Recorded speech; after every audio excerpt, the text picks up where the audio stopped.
Okey, selesai tajuk itu, dia masuk wuduk pula. Berpuasa dan wuduk.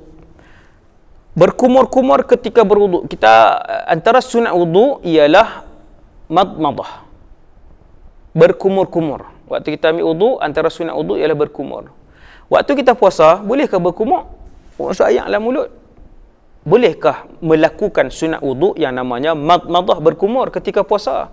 Tak kira lah puasa apa pun. Sunat ke, puasa Ramadan ke, tak kisah. Bolehkah? Jawapan, sunat berkumur-kumur, madmadah secara sederhana ketika berpuasa. Secara sederhana. Lawannya apa? Berlebih-lebihan. Mubalaghah.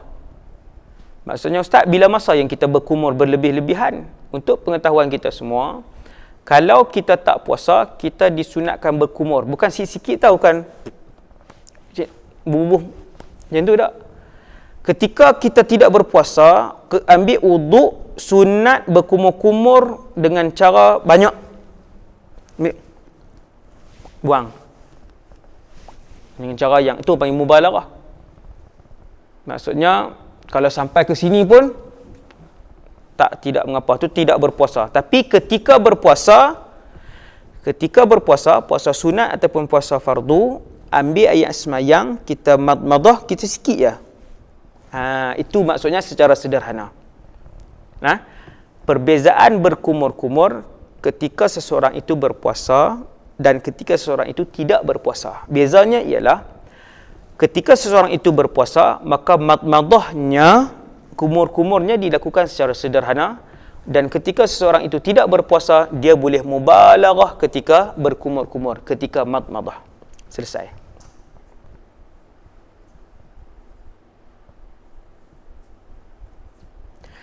Jika tertelan air ketika berkumur-kumur secara sederhana, bulan puasa dia ambil semayang, dia pun berkumur secara sederhana, dia tak buat lebih-lebih pun, tapi tertelan juga, maka ia tidak membatalkan puasa. Sebab dia dah jaga dah.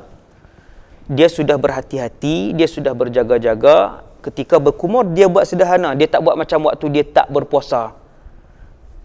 Tiba-tiba rasa tertelan juga, tidak membatalkan puasa. Tertelan air basuhan wuduk keempat. Ini tajuk masalah yang kedua dalam bab wuduk ketika berpuasa. Ini tajuk wuduk ketika berpuasa. Dia tertelan air basuhan wuduk yang keempat. 3 kali dah basuh. Dia pergi basuh kali yang keempat. Satu orang, dia ambil wuduk, basuh 3 kali dah, dia basuh kali keempat. Kali keempat tu tertelan. Apa hukum dia? Air wuduk yang termasuk ke dalam mulut tanpa sengaja pada basuhan pertama, kedua dan ketiga tidak membatalkan puasa. Hak pertama, kedua dan ketiga tidak membatalkan puasa sebab yang tu yang disunatkan.